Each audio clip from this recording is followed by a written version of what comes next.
Hello, my fellow chatterers and book lovers, and anyone else who's popped in because you're curious about what this is or you have got a bit lost. Welcome everyone.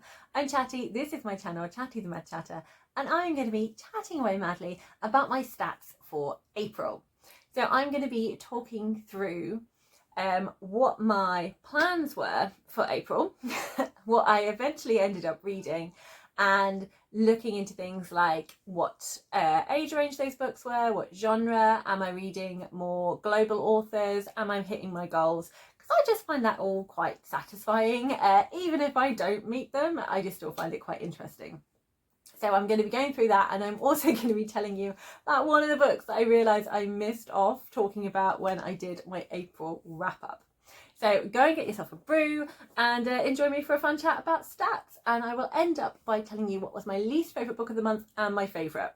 And this has been quite hard. This has been a really hard month to pick both of them because I didn't dislike any of these books. I really enjoyed them all, and that makes it all especially hard. But before I do that, I am going to light some candles because there are some human stories in the world that I want to highlight, and I just think it feels like as a global society there is a lack of compassion and a lack of justice, and I think these people are giving us hope that people are still fighting for justice and giving compassion and spreading those messages. So I'm just going to do that first. Marcy Rheingate, a trans woman who challenged the Florida bathroom law by going into a woman's toilet and washing her hands, and then was arrested. Dr. Mo, a British-Australian doctor of Palestinian heritage who has been working in Gaza hospitals trying to save lives. Huwaida Arraf, one of the 21 people on the Handala boat for the Freedom Flotilla, trying to get aid to the people of Gaza and arrested and detained by the Israeli military. You can find out more about these incredibly brave people and their real-life stories of compassion and justice in the description box. There is a video for each one. So firstly, I had some books left over from March.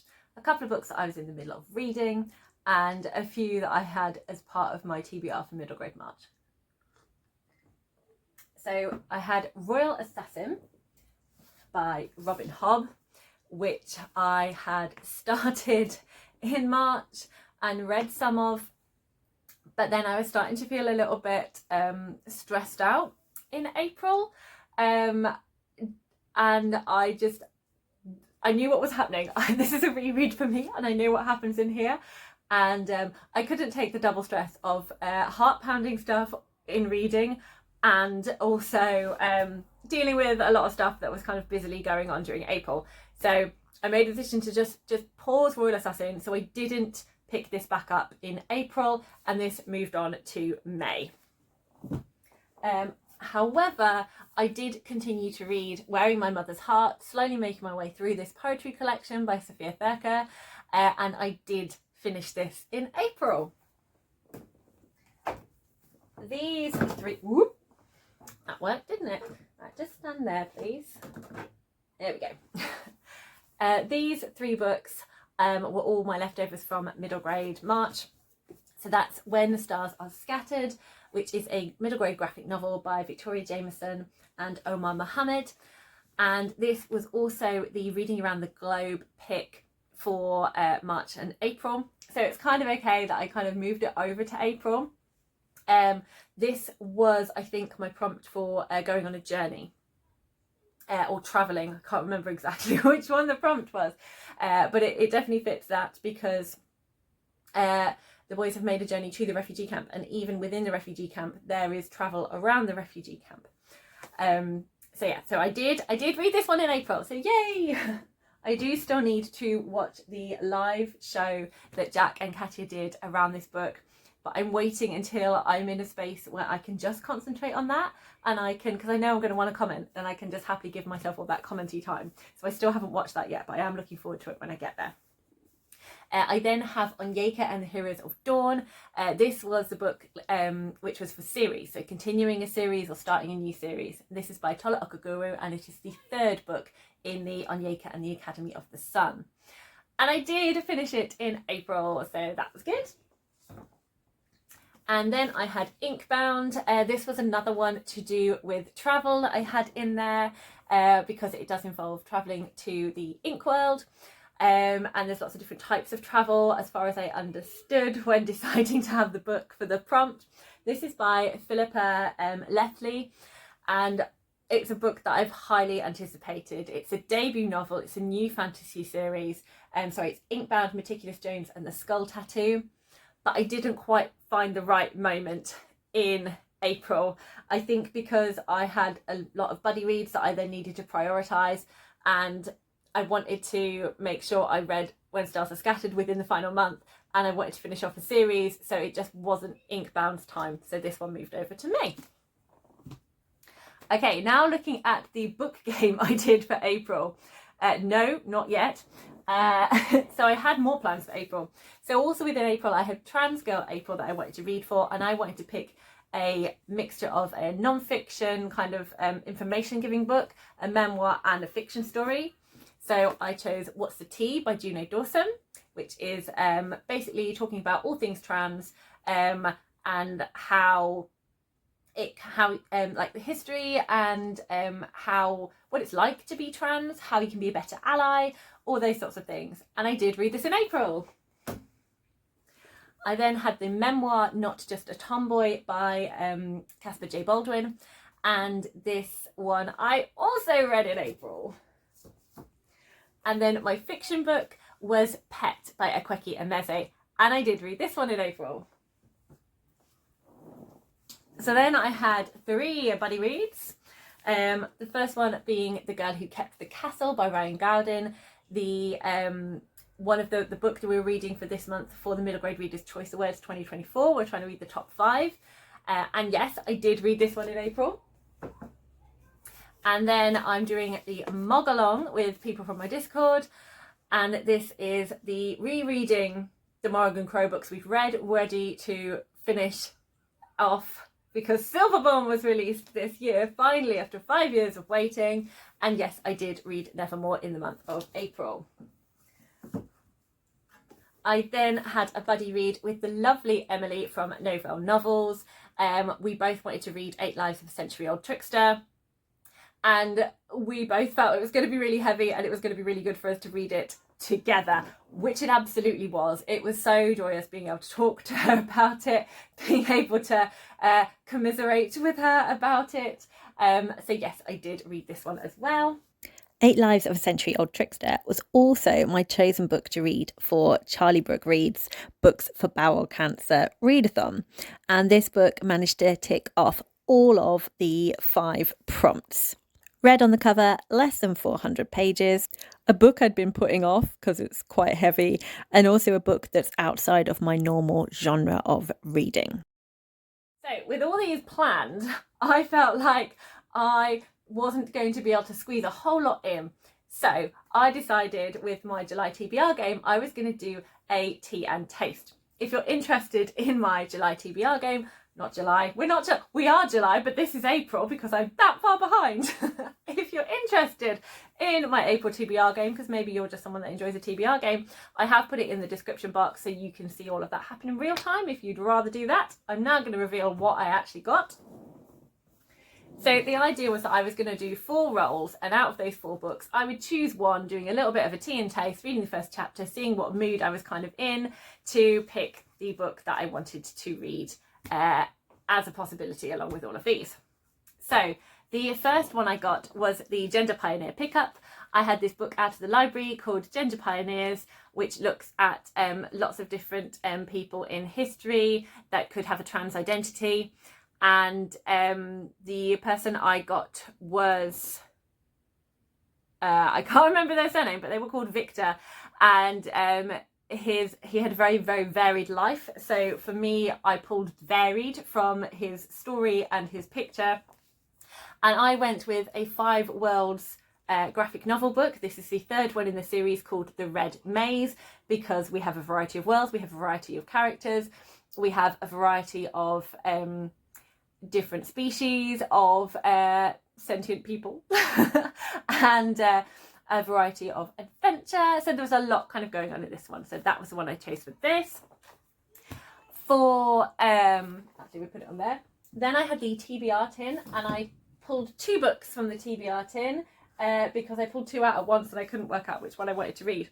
So the newly acquired book from the TBR tin was this middle grade book called Miss Mary Kate Martin's Guide to Monsters, The Wrath of the Woolington Worm, by Karen Foxley. And it's not fitting in. Squidge in, everybody. And then I also pulled out The Lamplighters by Emma Stonex as a book that is a veteran book. I have had this for a very long time and still not read it. And this is a sort of historical thriller type of book. And I couldn't decide between 2. I felt a pull to both of them, so I thought I'd just stick both of them on there. The next book I got was A Lucky Ladder, and that prompt was my most anticipated read.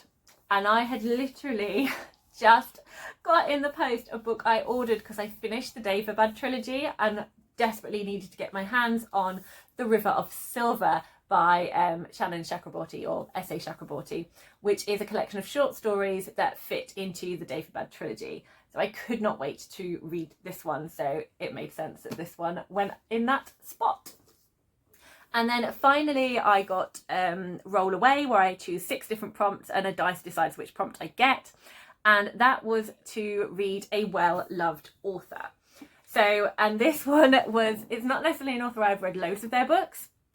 It's just an author that I have met and really, really like, and that's C.L. Clarke. So I need to read the next book in the Magic of the Lost series, which is The Faithless. So out of all of these 5 books, the one, funnily enough, that I felt most inclined to read was, whoop, she says dropping them all. I can't hold them all in one hand, so I'll just pull it out. No surprises really. The River of Silver, because I absolutely could not wait to pick this up. I was slightly held back at certain points. I wasn't sure if I was actually going to get to it, because again, waiting for that perfect reading moment where I didn't want to be really stop-starty with it. I wanted to just sit and immerse myself, and I did happen to have that time in April, so I was able to do that. But I also did find time to be able to pick up The Red Maze as well, because I really wanted to carry on with this graphic novel series. So these 3, I'm still kind of aware of them, but I did put them back on the shelf. Okay, so that should be it. But I really got into getting audiobooks from BorrowBox, and I just so happened to be able to quickly access a book that I was really interested in, because this is April. It was all around the times of the Women's Prize for Fiction. That's not something I usually get involved in, but there was a story that was really calling to me from that, and I happened to get my hands on the audiobook, and that was Nesting by Roisin O'Donnell. I don't have my own copy, so I'm just sticking that in as a placeholder because it was an audiobook from the library. And then having finished that, I was just really, I missed having an audiobook on the go. So I got another one, and I chose another Women's Prize fiction, this one from 2024, and I chose, I've lost my notes, literally sat right next to me. I chose Night Bloom by Peace Adozo-Mede. And again, it was an audiobook from the library. I don't have a physical copy, so I will put that one in to be the physical copy. So there we go. I had 13 books that I read in April, which was a lot more than I was expecting to get through. But bearing in mind, I've got 2 graphic novels in here, and obviously I'm going to break it down even more as to what all the different books were. So it kind of makes sense. I because of the type of books, I was able to kind of get through all of these quite quickly. There is no massive epic fantasy in here, which I think is quite telling as to why I read so many books this month, for me.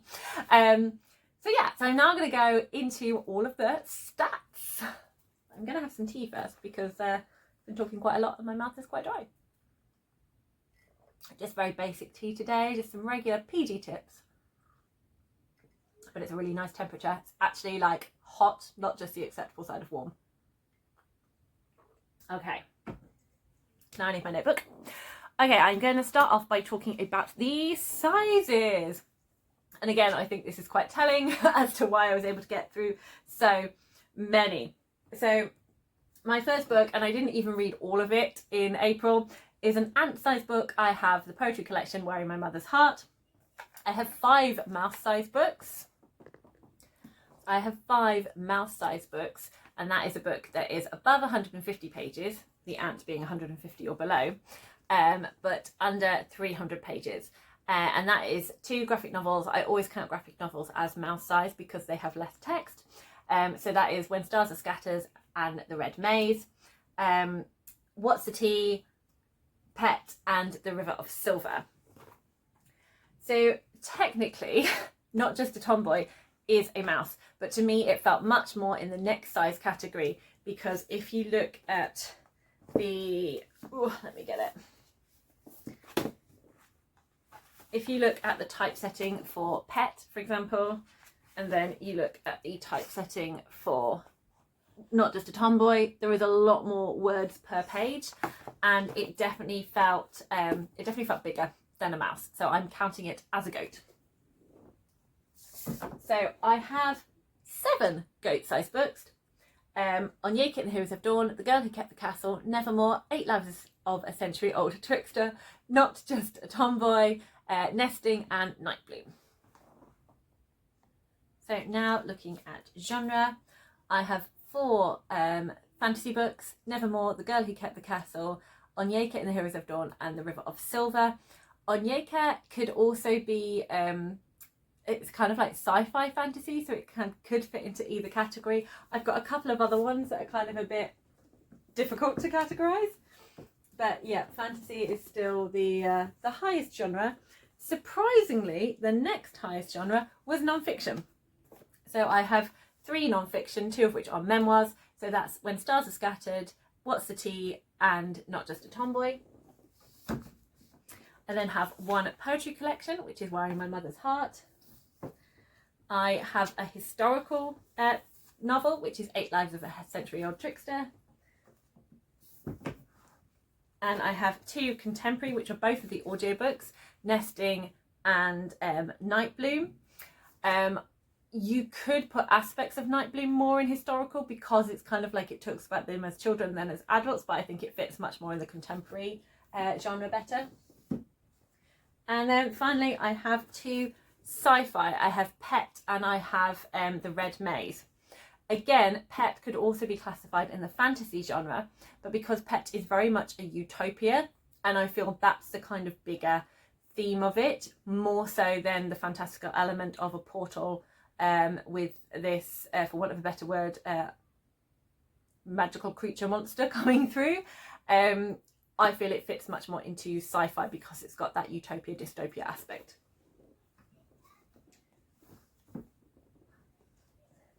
Okay, next I'm going to be looking at the age ranges.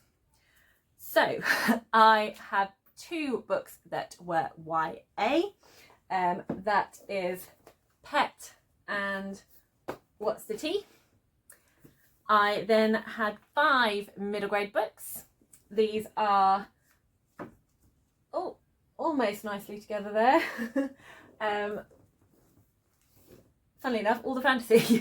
Onyeka and the Heroes of Dawn, The Girl Who Kept the Castle, Nevermore, and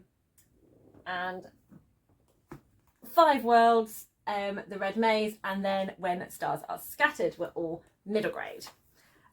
So what I really like to be doing is trying to make sure I have a third of what I read being middle grade, because I know it's an age range I really enjoy reading, and I definitely hit that this month.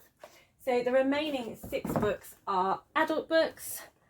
I really should have paused whilst I did my book wheeling around, but I didn't, so I'm going to pause. Yes, I am going to pause because I can't do it. Then I have 6 adult books. I have Nesting, 8 Lives of a Century-Old Trickster, Wearing My Mother's Heart, Not Just a Tomboy, The River of Silver, and Nightbloom. So 9 of these books are mine. That's The Girl Who Kept the Castle, Nevermore, When Stars Are Scattered, Onyeka, Pet, What's the Tea, The River of Silver, Wearing My Mother's Heart and 8 Lives of a Century-Old Trickster. And then 3 of these books are library books. That's Not Just a Tomboy, and the 2 audiobooks, Nesting and Night Bloom.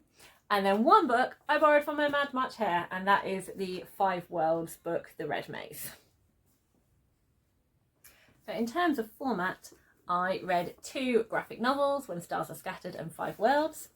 I read 2 audiobooks, which is Nesting and Night Bloom.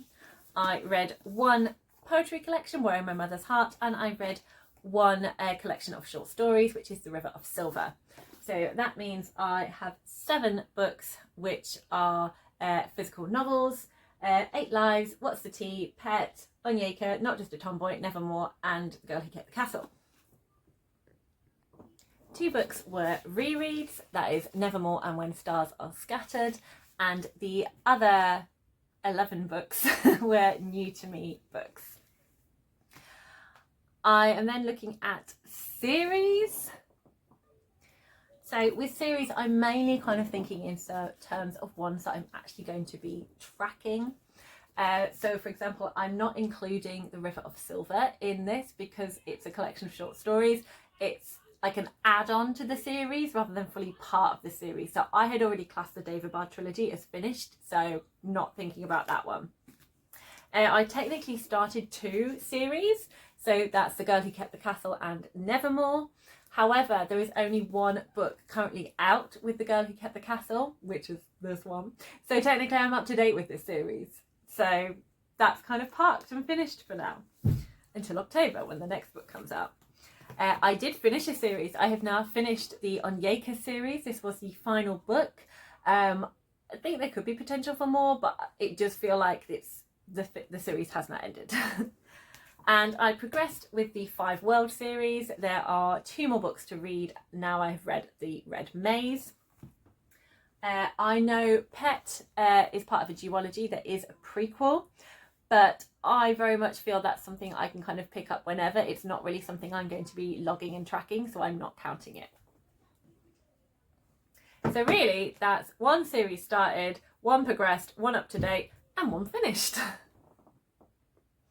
So now I'm looking at another one of my goals, which is, am I having half of what I read every month be global majority authors? So it's pretty good this month. I have 6 books that are by global majority authors. So that is Night Bloom, 8 Lives of a Century-Old Trickster, Pet, Wearing My Mother's Heart, When Stars Are Scattered, and Onyeka. But I've got 7 books which are white Eurocentric. So that's written by white Eurocentric authors. That's Nevermore, The Girl Who Kept the Castle, The Red Maze, Nesting, What's the Tea, Not Just a Tomboy, and The River of Silver.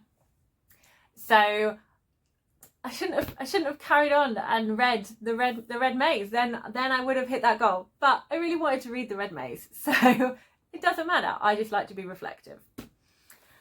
So I'm now going to look at the diversity portrayed through the protagonists and the settings of what I've read. So only 1 book with neurodivergent representation, and that's When Stars Are Scattered. Omar's brother Hassan is neurodivergent. I have got 2 books that have got Asian protagonists and settings. That's 8 Lives of a Century-Old Trickster, which takes place across Korea and both North and South. And then I have The River of Silver, which takes place across Egypt and sort of lands near Egypt that aren't specifically said because they're magical ones with jinn, but it very much has kind of Arab heritage and Middle Eastern heritage kind of within here. I have 5 books by Black authors: Wearing My Mother's Heart, Pet, Night Bloom, When Stars Are Scattered, and Onyeka. And in Onyeka we also get to go and see Nigeria. When Stars Are Scattered is set in Kenya and our protagonists are from Somalia, and Night Bloom is set partly in Ghana. 3 books have good LGBTQ+ representation. That's Not Just a Tomboy, What's the Tea, and Pet. There are some of the other books I have read that have got secondary characters that are part of the LGBTQ plus community, but I'm only counting it if it is one of the protagonists. I have no books with Latinx protagonists, no books with Indigenous protagonists, and no books with protagonists with a physical disability. I do, however, have 5 books that have got good mental health representation. So there are quite a lot of books where it looks at kind of grief and trauma, but I think there's somewhere more errs on the side of that happened and they carried on. And others one where it's kind of focusing on the healing but not looking too much at a theme of mental health. So these are the ones that I have counted. So I have 5 books that I'm going to talk about. So When Stars Are Scattered, there is definitely a part of this book that looks at how being stuck in a refugee camp and feeling unsure about the future and not really knowing what your purpose is and if you're going to see your family again can really mess with your mental health. It also looks at how the trauma can kind of be presented. There's lots of people in here having nightmares, and the kind of support networks that there is no support. So it's all of them relying on each other and kind of coming as part of a community. So I think it was represented and explored really well in here. I then have Night Bloom, and again it's kind of looking at how certain events leave an impact on you and how it can it adds a certain part to your life. It doesn't go fully into kind of how that into how that was shaped, but there's definitely that theme in there that you can feel. I do think there is a character that has definitely got some sort of way of looking at the world that I think has been affected by mental health, and there is also some incidents that happen that are traumatic, and it's how it affects those characters and how they kind of bring peace to that and how that is explored, and I think that's done really well in Night Bloom. In What's the Tea by Juno Dawson, there is a section that looks at how not being perceived by the world as your true identity, and how people making you feel less than, and how kind of being beaten down by how you're supposed to be according to society can affect you, and how gender dysphoria can really affect your mental health. That is explored in here. And again, like repeating that within not just a tomboy, you get obviously Caspar J. Baldwin's story and how his gender dysphoria really affected his mental well-being, and it how crippling that gender dysphoria could be, and managing it and coming through the other side. Like that was very explored in this book. And finally I have Nesting, and in Nesting it definitely looks at how anxiety can be triggered by being in an abusive relationship, and managing that, and also kind of dealing with a whole host of other things that can lead to kind of heightened anxiety and stress levels. Like the mental health representation in that was really good as well. Okay, I think that is all of the stats now. So I'm going to move on to talking about what was my least favourite book and what was my favourite book of the month. So when I talk about my favourite and least favourite books, I never include rereads, just because I think you have a really different experience when you reread a book. So for me, When Stars Are Scattered and Nevermore are not going to be included. They are already 2 of my favourite books. I really love those stories. I think they're incredible, hence me wanting to read them again. So I won't be including those. Least favourite book was so hard because they're all really different and gave me different things, which is why it's really hard to compare. And I usually kind of go back to my kind of generic favourites. So my general favourite genres and things like that always tend to kind of, I just have a more of a bias that way, because that's my level of enjoyment to things. But I do like to read a variety of books. I feel I enjoy my regular books if I don't read that genre all the time. Anyway, I feel like I'm stalling because I don't want to say this. So there were definitely books that I really loved and that felt really impactful, and ones where they just warmed my heart and I just had an enjoyable time with them. So it's kind of come down to what's not my normal reading type, and I enjoyed picking it up and putting it down, but it wasn't like, I don't have the same emotional connection this way I do with other things. So unfortunately my least favourite was this amazing poetry collection, which is Wearing My Mother's Heart. I love Sofia Thurker's poetry. I love this book, so it's really hard to pull it out and say it was my least favourite, but I just think I can't say the others were my least favourite, because either it was really, really impactful, or I just adore the characters too much. Whereas I love hearing Sofia Thurker's voice in here. I love the themes that are being explored, but I think for me to fully get this, I need to read it a few more times. Pardon me. But I do love this book, but I think compared to everything, like poetry it's not the thing I pick up the most. It's very rare. So the fact Sofia Thurker has me picking up poetry and wanting to read it, it's quite impressive in itself. My favourite book, again, was really hard because I think there's so many amazing, wonderful books on here. I had a brilliant time reading all of these, and it was a great reading month for me.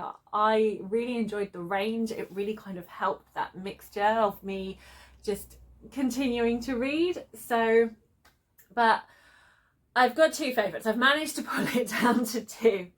So my first favourite, just kind of edging out the others by how emotionally it hit me and how I had such a strong reaction of anger, sadness, joy, outrage, and it was physically strong in my body, like feeling all these things, and just the plotting of it and how it all came together was just beautifully done, and that was Nesting. So Nesting by Roisin O'Donnell was one of my favourite books that I read this month. It was just, you're immediately rooting for this character of Kira, the situation. It was just, I can't explain it anymore. I don't have the right words. There's lots of fantastic reviews of Nesting and why people love Nesting, and how this book has encaptured what it's like to be trying to stay out of abusive relationship, and the emotional blackmail and the kind of manipulation and the gaslighting, and all of that was so beautifully shown, and the strength of character to keep going and to know, actually, I know that even though it's hard trying to make things work, I know that being here and feeling free and not claustrophobic and as though there's a weight bearing down of me is so much better than being back there. And it was just beautifully told, and I loved it. So yes, Nesting. And the other one is the middle grade book that I really loved, was The Girl Who Kept the Castle. Just so joyful, the magical whimsy in this, and the ideas in this, and the mixture of characters, and the plotting of the story. There was tension, there was joy, there was lots of moments I was not expecting in here, and I'm so excited to read the next one. So also The Girl Who Kept the Castle was my favourite for the month. And there we have it. There's all of my April stats, and I'm so pleased I got to talk to you about them, even after all these months later. Do let me know if you have any thoughts on these or on stats in general. You know I love a chat. If you have enjoyed this, why not give it a little like, because that's always nice. And happy reading, everyone. Bye.